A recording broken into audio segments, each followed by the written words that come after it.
축하드립니다. 우리 함께 성경 말씀 갈라디아서 6장을 함께 펴보도록 하겠습니다. 신약 성경 갈라디아서 6장입니다.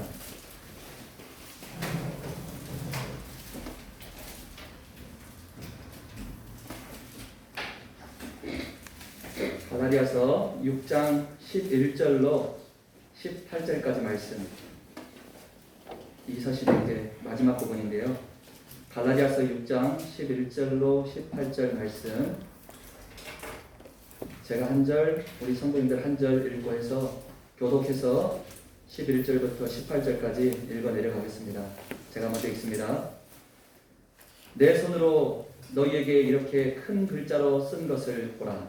무릇 육체의 모양을 내려가는 자들이 억지로 너희로 할례하게 하면 저희가 그리스도의 십자가를 위하여 핍박을 면하려 하는 뿐이라. 할례받은 저희라도 스스로 율법은 지키지 아니하고 너희로 할례받게 하려는 것은 너희의 육체로 자랑하려 함이니라. 그러나 너희는 우리 주 예수 그리스도의 십자가 외에 결코 자랑할 것이 없으니 그리스도로 말미암아 세상이 나를 위하여 십자가에 못 박히고 내가 또한 세상을 위하여 그러하노라. 할례나 무할례가 아무것도 아니로되 오직 새로 지으심을 받은 자뿐이라. 무릇 이 규례를 행하는 자에게와 하나님의 이스라엘에게 평강과 긍휼이 있을지어다. 이후로는 누구든지 나를 괴롭게 말라. 내가 내 몸에 예수의 흔적을 가졌노라. 형제들아, 우리 주 예수 그리스도의 은혜가 너희 심령에 있을지어다. 아멘. 함께 하나님께 기도드리기 위해 오늘 주어진 말씀을 함께 나누겠습니다. 사랑과 은혜가 풍성하신 하나님 아버지, 지금까지 저희들의 삶을 인도하신 하나님의 은혜를 기억하면서 이 시간에도 이 예배의 자리에서 감사와 영광을 하나님께 올려드립니다. 이 혼미한 세상 가운데 살면서 하나님, 우리 믿음이 어디에 있어야 하는지를 오늘도 주어진 주님의 말씀을 통해서 일깨워 주시고 각인의 심령 안에 참으로 은혜가 넘쳐나게 하셔서 들려지는 이 말씀들이 진실로 우리 믿는 자들 가운데 역사하는 살아있는 말씀이 될 수 있도록 이 시간 모든 순서를 친히 주장하여 주시기를 소망합니다. 하나님, 또한 간절히 기도하옵는 것은 이 코로나 이후로 오랫동안 얼굴을 보지 못하고 있는 성도들 참으로 많습니다. 바라옵기는 그들의 마음이 세상 속에서 방황하지 않도록 지켜주시고 그 믿음들을 굳세게 세워주셔서 다시 이 교회 안에서 모든 성도와 더불어 하나님을 예배할 수 있도록 성도들의 심령을 이끌어 주시기를 소망합니다. 또한 육신의 질고와 인생의 시련으로 인해서 힘들어하는 성도들이 저희들 가운데 있습니다. 그들의 심령이 언제나 주님의 말씀을 붙들게 하시고 고난 중에서도 위로가 되시는 주님을 바라보므로 그 어려움의 순간들을 잘 이겨낼 수 있도록 도와주시기를 소망합니다. 이 시간에도 강단에 선 이 부족한 자의 입술 주님께 의탁합니다. 주님 친히 주관하여 주심으로 이 말씀을 이끌어 주시고 성도들이 들려지는 모든 말씀을 통해서 하나님께 영광을 올려드릴 수 있는 귀한 예배가 될 수 있도록 시정을 주님 이끌어 주시기를 의탁하옵고 사랑이 많으신 예수님의 이름으로 기도드립니다. 아멘. 우리가 저마다 한 생애를 다 살고 나면은 사람은 자기 인생에 남기게 되는 흔적들이 있습니다. 이 흔적에는 좋은 흔적도 있을 것이고 나쁜 흔적도 있을 것입니다. 아주 영광스러운 흔적이 남아있는가 하면은 또 부끄러운 흔적도 우리 삶 가운데 남기게 될 것입니다. 우리가 평상시에 무엇을 추구하면서 살았는지 그리고 어떻게 행동하며 살았는지에 따라서 그 결과는 분명하게 달라질 것입니다. 어떤 면에서 저나 우리 성도님들이 남기는 그 흔적들, 그것은 내가 남기는 열매라고 표현할 수도 있을 것입니다. 우리의 전생애를 통틀어서 우리는 삶의 열매를 계속 맺혀가고 있고 그 열매는 마지막 순간에 추수를 하게 되는 거예요. 그런데 그렇기 때문에 우리가 이 한 생애를 어떻게 살아야 하는지는 무엇보다도 중요한 것입니다. 내가 남기는 그 열매가 참으로 아름답고 값진 열매가 될 것인가? 아니면 썩은 열매, 아무것도 거둘 수 없는 나쁜 열매로 추수하게 될 것인가? 여기에 대해서 우리는 내 인생에 대해서 내가 책임져야 하는 위치에 있기 때문에 아마도 우리가 이 주어진 삶을 순간순간 어떻게 살아야 하는지, 그것은 우리에게 매우 중요한 문제가 되는 거예요. 성도님들과 저는 예수 그리스도를 내 마음 가운데 구주로 모신 그리스도인이라고 표현합니다. 그리스도인. 우리 그리스도인들의 삶에 어떤 열매를 남겨야 하겠습니까? 아무리 생각해봐도 예수님께서 이 땅을 살다 가셨던 바로 그 흔적을 우리는 남겨야 하지 않을까, 이 생각을 해봅니다. 왜냐하면 우리는 예수님의 피를 쫓는 자들이기 때문입니다. 그런데 한 가지 불행한 사실이 있다면 우리가 한결같이 예수님이 가셨던 그 걸음에 남겼던 흔적들을 우리도 동일하게 남길 수는 없다는 거예요. 우리는 때로는 아름답지 못한 열매, 부끄러운 열매들도 남기게 됩니다. 왜 그럴까? 그것들에 대해서 곰곰이 생각을 해보니까 그 이유가 있어요. 그건 뭐냐면은 나에게 나쁜 열매가 맺혔다. 그것은 아직도 내 안에 여전히 내가 가득 차 있기 때문이 아닐까, 이 생각을 해봤습니다.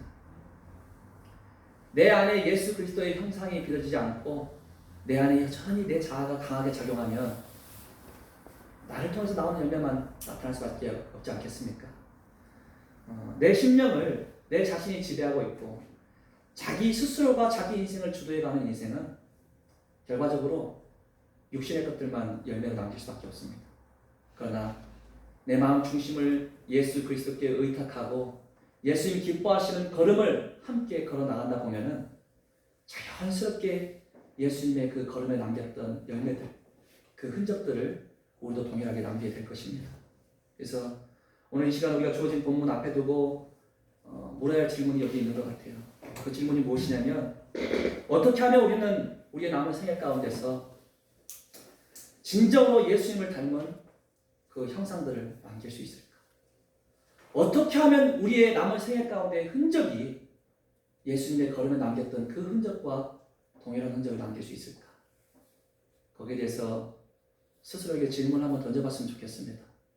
오늘 주어진 이 본문 말씀 안에는 우리 모두가 추구해야 할 바른 삶의 원리가 다 녹아들어 있습니다. 예수님이 남겼던 그 흔적, 그것을 우리는 어떻게 남길 수 있을까? 거기에 대한 답이 오늘 주어진 말씀 안에 다 들어있어요. 그래서 우리 성도님들 이 말씀을 깊이 함께 고민해 보면서 지금까지의 걸음 이후, 오늘 이후에 나의 삶의 걸음이 전부 다 한 걸음 한 걸음 뺄 때마다 나의 흔적이 아니라 예수님의 흔적들이 남겨지는 그런 참된 그리스도인의 그 삶을 함께 살아낼 수 있기를 바랍니다. 우리가 지난 3월부터 시작해서 갈라디아서 말씀을 쭉 지나왔어요. 물론 중간중간에 다른 말씀도 잠깐 성도님들과 나눴지만 갈라디아서 1장부터 시작해서 이제 6장 가장 마지막 부분 여기까지 온 거예요. 오늘 이 말씀은 갈라디아서 서신의 결론 부분입니다. 이 결론 부분을 이제 11절부터 18절까지로 보고 있는데, 이 결론 부분에 이르러서 바울은 지금까지 이제 우리 바울이 쓴 여러 가지 서신들이 있지만 그 서신에서 나타날 수 없는 아주 독특한 특징이 이 서신 안에 결론 부분에 나타나고 있어요. 다른 서신에서 찾아볼 수 없는 부분입니다. 근데 이 서신에만 나타나는 독특한 특징이 있는데, 먼저 11절 말씀을 우리가 함께 읽어보겠습니다. 11절 같이 읽습니다. 시작. 내 손으로 너희에게 이렇게 큰 글자로 쓴 것을 보라. 내 손으로 너희에게 이렇게 큰 글자로 쓴 것을 보라.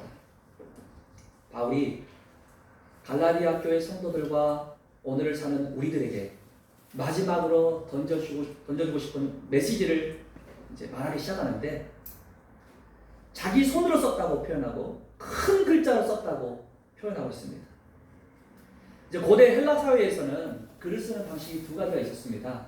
그 한 가지가 뭐냐면은 아주 격식을 차리는 문서를 보낼 때는 대문자를 쓰고, 그다음에 통상적인 말, 아주 가볍게 던질 수 있거나 편하게 할 수 있는 대화의 상대에게 글을 쓴다면 소문자를 썼습니다. 대문자를 썼다는 것은 굉장히 중요하고 격식을 차린다는 거예요. 그럼 성경은 어떻게 쓰여졌을까? 신약에 있는 이 성경들은요, 헬라어로 기록됐습니다. 헬라어로 기록된 이 신약 성경은 도대체 어떻게 기록됐을까?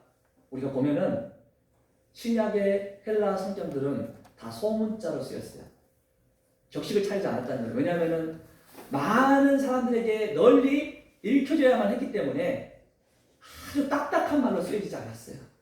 쉽게 다가설 수 있는 표현으로 이 성경이 기록됐습니다. 그런데 오늘 이 갈라디아서는 어떻게 기록됐을까? 1장부터 6장 10절까지는 소문자로 쓰였어요. 근데 지금 이 11절 다음부터는 대문자로 쓰이고 있습니다. 대문자. 아주 중요한 메시지가 담겨 있다는 것입니다. 격식을 차리고 있어요. 이렇게 대문자를 쓰는 경우에는 두 가지예요. 두 가지. 하나는 서명을 하기 위한 거였고 또 하나는 아주 중요한 내용이 있으니까 이것을 강조하기 위한 거였어요. 근데 바울은 이제 서신을 쓸 때 항상 마지막에 대문자를 썼습니다. 자기 이름을 대문자로 썼어요. 왜 그랬냐면은 보통 이 바울의 서신을 보면은 바울이 직접 처음부터 끝까지 기록하지 않습니다.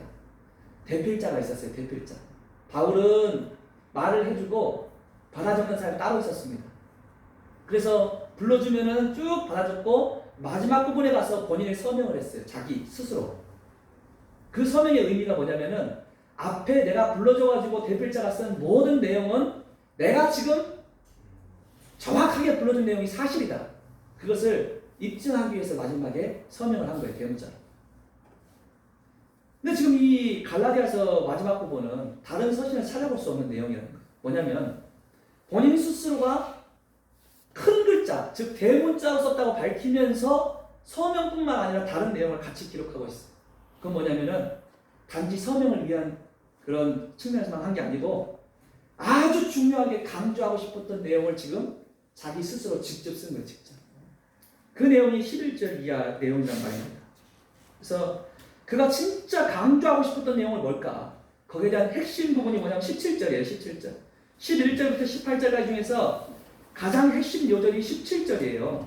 그래서 우리 성도님들 성경 보시면은 표시가 되어 있는 분들도 있고 그렇지 않은 분도 있겠지만 11절부터 동그라미가 앞에 쳐져 있거나 특별한 표시가 되어 있는 분도 있을 거예요. 그것은 11절부터 뭔가 나눠진다는 의미고 이게 성경을 이제 분류했던 사람들이 이렇게 표현한 겁니다. 그리고 17절에도 앞에 동그라미가 있고 18절도 있어요. 17절이 아주 중요한 말이라는 것을 지금 이 성경을 이렇게 번역했던 사람들도 인정한 거예요. 그 17절 말씀 우리가 같이 한번 읽어보겠습니다. 시작. 이후로는 누구든지 나를 기록하게 하라. 내가 내 몸에 예수의 흔적을 가졌노라. 아멘. 자, 이후로는 누구든지 나를 괴롭게 하지 말라. 내가 내 몸에 예수의 흔적을 가졌다. 나의 몸에 예수 그리스도의 흔적이 새겨져 있다. 지금 이 흔적이라는 단어는 헬라어로 스티그마라고 합니다. 스티그마. 다른 말로는 낙인입니다. 낙인, 문신. 이게 뭐냐면은 고대 이제 사회에서는 주인이요 본인이 소유하고 있는 동물이나 노예들에게 낙인을 찍었어요. 이 소유물은 내 거야 하고 낙인을 찍었어요. 그러니까 뭐 돼지를 기른다면 돼지에게 낙인을 찍어서 자기 것인 것을 밝혔습니다. 노예에게도 그것을 밝혔어요. 이건 내 거야 한 거예요. 이것을 스티그마라고 헬라어로 표현합니다. 근데 오늘 바울 스스로가 말하기를 나의 몸에는 예수 그리스도의 스티그마가 찍혀있다. 다시 말해서 예수님의 낙인, 흔적이 찍혀있다라고 스스로 말하고 있습니다. 지금 이 표현에 대해서 이제 성경을 연구하는 학자들은요 여러 가지로 해석합니다. 어떤 사람들은 바울이 예수님의 복음을 전하다가 많은 어떤 채찍질도 당하고 고난을 당했는데 그 고난의 흔적이다 라고 주장하는 사람도 있고 또 다른 측면에서는 바울 마음속 깊은 곳에 새겨진 예수님의 형상을 의미하는 것이다 이렇게 해석하기도 합니다. 근데 어떤 해석을 하든 간에 결론은 하나입니다. 그건 뭐냐면은 누구도 부인할 수 없고 자기 자신도 부인할 수 없는 예수님에 대한 분명한 흔적이 그 안에 들어있다는 거예요. 어떤 경우에든지 간에. 그러니까 해석을 어떻게 하든 상관없습니다. 아무도 부인할 수 없어요. 바울 자신도 부인할 수 없는 예수님의 흔적이 그 안에 새겨져 있다는 거예요. 우리 모두가 예수님의 뒤를 따른다고 말할 수 있고 우리가 그리스도인이라고 표현한다면 우리도 동일한 표현을 할 수 있어야 합니다. 나에게도 예수님의 흔적이 있습니다 하고 표현할 수 있어야 돼요. 제가 그래서 저는 이 말씀을 앞에 두고 제 자신에게 질문을 던졌어요. 지금 오늘 이 땅을 살고 있는 나는 사람들 앞에서 나는 예수님의 흔적을 가진 자입니다 라고 누구도 부인할 수 없는 예수님의 흔적을 가진 자입니다 라고 표현할 수 있는 자인가? 사실 자신이 없었습니다. 제 스스로가. 나는 예수님의 흔적을 가진 자라고 당당하게 고백할 수 있는가? 자신이 없었어. 오늘 이 바울은 형제들이여 나의 손, 나의 발, 나의 가슴을 보아라. 내 몸에는 예수 그리스도의 흔적이 새겨져 있다. 이렇게 고백하고 있는데 오늘 사는 나는 당당하게 그렇게 말할 수 있어. 왜 자신이 없었느냐? 저는 여전히 육신적인 삶을 살 때가 많고 때로는 누구를 시기하기도 하고 비난하기도 하는 연약함들이 언제나 제 마음 가운데 있더라고요. 이와 같이 정말 깨끗한 양심으로 주님 앞에서 예수님의 흔적을 가졌다고 표현할 수가 없었습니다. 제 자신의 삶이 하나님 앞에 비춰봤을 때는 여전히 부족하고 참으로 연약한 자다. 이것을 시인할 수밖에 없었어요. 아마도 우리 성도들도 동일한 생각을 가질 겁니다. 우리가 매일의 삶을 살면서 한결같이 하나님 앞에 내 삶을 비췄을 때 나는 정말 믿음의 길을 잘 걷고 있다라고 표현하기는 무척 어려울 것입니다. 우리는 그리스도인에도 불구하고 여전히 그리스도인이라는 이름을 가졌지만 내 안에는 내 자아가 강할 때가 있고 내 육신의 소욕이 강할 때가 있고 옛 성품이 그대로 남아가지고 표현될 때가 있어요. 그게 우리예요. 이 연약함을 가지고 있기 때문에 우리는 오늘도 고민하는 것입니다. 어떻게 하면 예수님의 흔적을 가졌다고 우리도 당당히 고백할 수 있는 자로 살 수 있을까? 어떻게 하면 예수 그리스도의 뒤를 변함없이 쫓아갈 수 있을까? 우리가 만일 이 사도 바울과 같이 당당히 고백할 수 있는 그 자리까지 설 수 있다면 아마도 우리 인생은 주님 앞에 섰을 때 정말 아름다운 열매들로만 가득 차 있을 거예요. 근데 우리의 지나온 걸음이 예수님의 흔적이 아니라 내 세속적인 흔적, 내 육신의 소욕의 흔적, 그런 것들만 전부 내 뒤에 걸음에 남아있다면 아마 우리 생애가 끝났을 때는 참 주님 앞에 섰을 때 고개를 들 수 없을 것입니다. 하나님께서 우리에게 기대하시는 삶은 무엇일까? 그것은 우리가 부끄러워하기를 원치 않을 거예요. 우리가 예수의 피로 거듭났다면 부끄러운 모습으로 우리 주님 앞에 서기를 원하지 않을 겁니다. 당당하게, 자신 있게, 멋진 모습으로, 웃는 모습으로 우리 주님 앞에 서기를 아마 주님은 원하실 것입니다. 그래서 우리가 오늘 이 주어진 말씀 앞에서 어떻게 하면 우리는 예수님의 흔적을 가진 자로서 매일매일 살아갈 수 있을까? 이 질문을 해본과 동시에 그 답을 우리 모두가 찾을 수 있기를 바랍니다. 그리고 우리의 모든 걸음이 진짜 예수님이 기뻐하시는 걸음으로서 한 걸음 한 걸음 나아갈 수 있기를 원합니다. 오늘 주어진 말씀은 우리 모두가 예수님의 흔적을 가진 자로 살아가기 위해서 어떤 자세를 가지고 있어야 하느냐, 그것을 구체적으로 밝히고 있는데 오늘 세 가지로 확인해 보고 싶습니다. 첫 번째가 뭐냐면은 우리가 예수님의 흔적을 가진 자로 살아가려면 자기를 부인하는 흔적이 있어야 한다는 것입니다. 자기 부인의 흔적. 나를 부인하고 나를 십자가에 못 박은 흔적이 있지 않으면 우리는 참 예수님의 제자라고 부를 수 없고 그 흔적을 가졌다고 말할 수 없습니다. 이 본문 말씀 보시면은 12절부터 14절까지를 이 세 개의 구절을 보시면요, 바울이 두 가지 종류의 삶을 우리에게 소개하고 있습니다. 12절, 13절은 육체 중심적인 삶이고 14절은 바울이 평생 추구하며 살았던 삶입니다. 그 삶에 대해서 우리가 함께 살펴볼 건데 12절을 먼저 한번 봐보겠습니다. 12절 이렇게 기록됩니다. 무릇 육체의 모양을 내려 하는 자들이 억지로 너희로 할례받게 함은 저희가 그리스도의 십자가를 인하여 핍박을 면하려 한 뿐이라. 자, 이 말씀 초반에 보시니까 무릇 육체의 모양을 내려 하는 자들 하고 표현하고 있어요. 이 표현 그대로입니다. 육신을 통해서 뭔가를 과시하고 싶은 거예요. 자기 모양을 표현하고 싶고 드러내고 싶어 하는 자들이 있다는 것입니다. 그러니까 육체 중심적인 삶을 살면서 자기 자신을 과시하는 거예요. 나 이런 사람이다. 자기 육체의 모양을 표현하는 거예요. 그런 사람들의 특징이 무엇이냐? 이것을 이야기하고 있어요. 육체는 어떻습니까? 내 육체는 나를 자랑하고 싶어요. 나를 더 드러내고 싶은 것이 육체의 소욕입니다. 오늘 세상 사람들의 특징이 그거예요. 그리스도인이 아니라 세상을 살아가는 사람들의 특징이 무엇입니까? 외모를 꾸미고 자기 스펙을 쌓고 더 많은 경력, 더 많은 업적을 쌓아 올립니다. 더 많은 성공을 추구합니다. 누구를 드러내려고 그래요? 나를 드러내려고, 나를. 나 이런 사람이야. 내가 이런 자격증을 갖고 있어. 내가 이런 위치에 있어. 내가 이만한 성공을 거뒀어. 그걸 드러내고 싶어요. 이게 육체 중심적인 삶입니다. 나를 드러내고 나의 모양을 내려하는 자들. 이와 같은 삶을 추구하는 사람들의 특징, 오늘 바울이 설명하는데 첫 번째가 뭐냐면 억지가 있다는 거예요. 억지.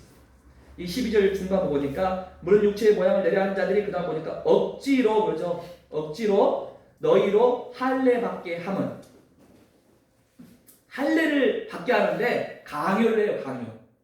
어거지로 받게 합니다. 이게 육체를 자랑하려는 사람들의 특징입니다. 억지가 있어요. 마구 자기 육신에 억지를 부립니다. 자기 생각들을 드러낸다는 거예요.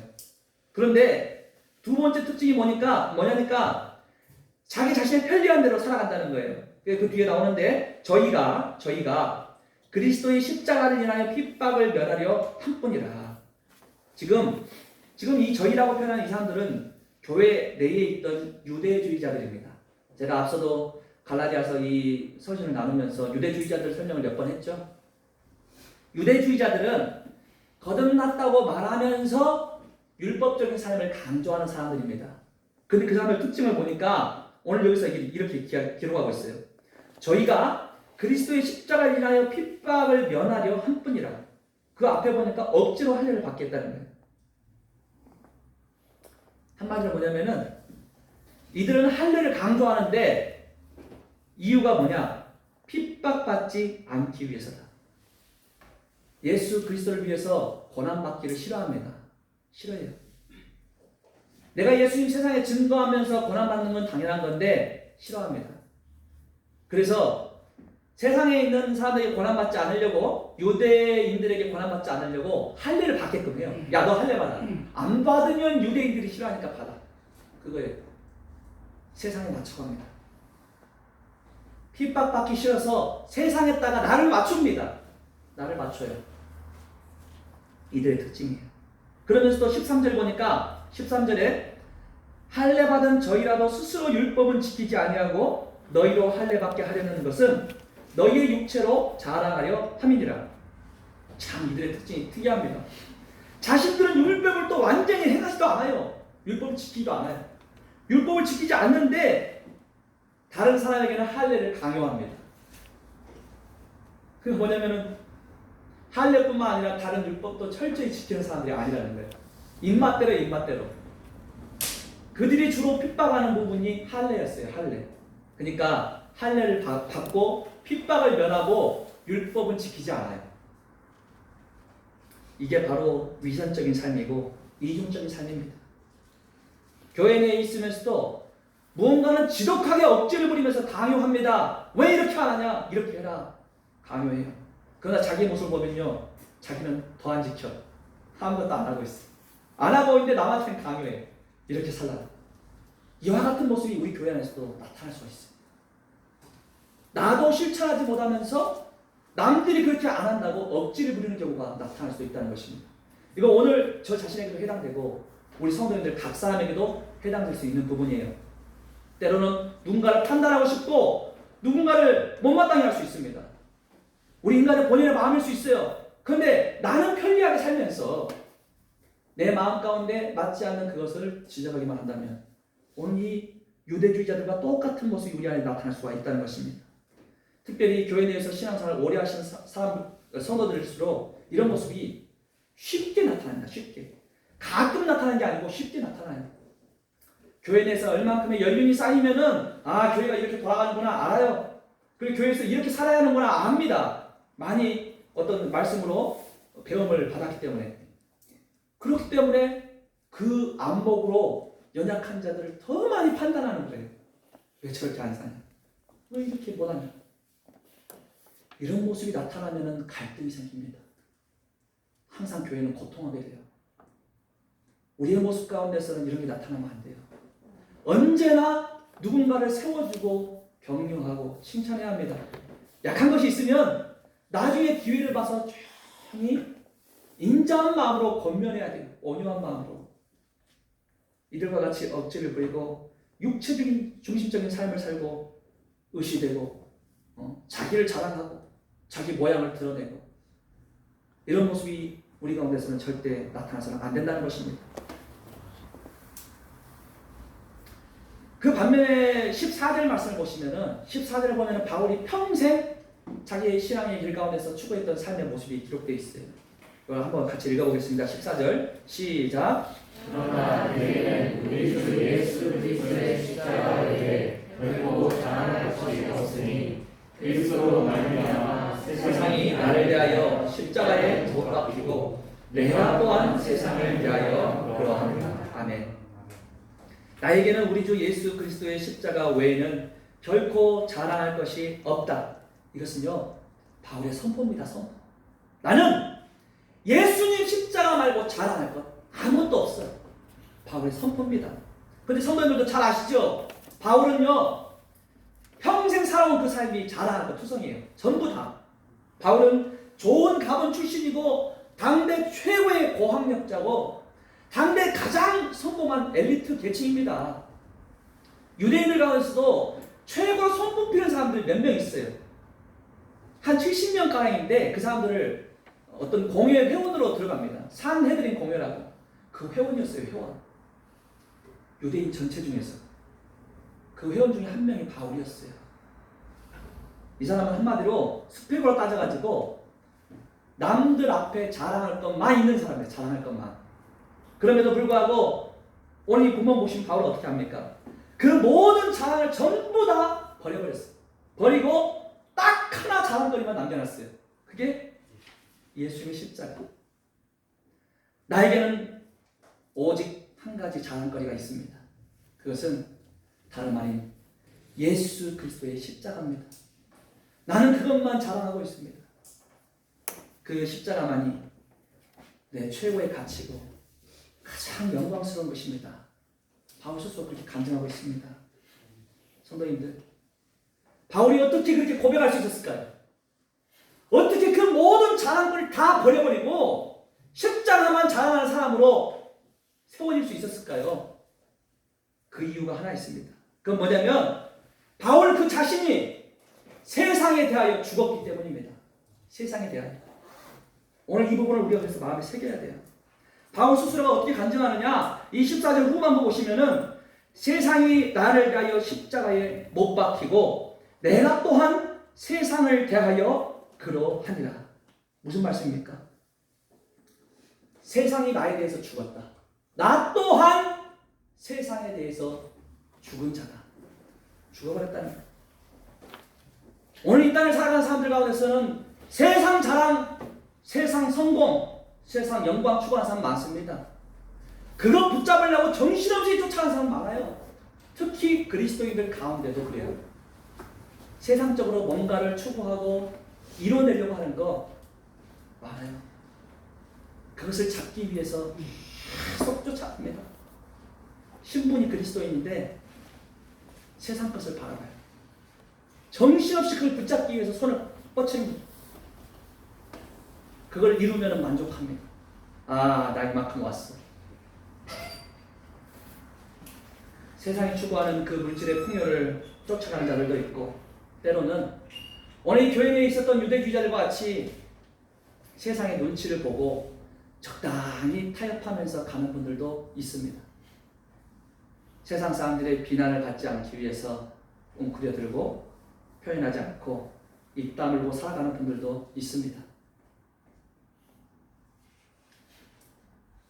그 이유가 무엇입니까? 그 이유는 그리스도 예수로 말미암아 세상을 내가 십자가에 못 박지 못했기 때문입니다.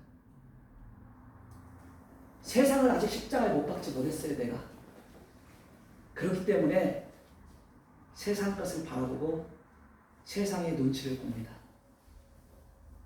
오늘 바울 안에 한 가지 자랑거리만 남아있었던 이유는 그가 그 모든 세상 것을 이미 십자가의 과거에 못 박아버렸다는 것. 못을 갖고 기억지를 않아버려요. 이미 죽었어요. 내가 세상에 대해 죽고 세상을 십자가에 못 박은 거예요. 바울 스스로는 말합니다.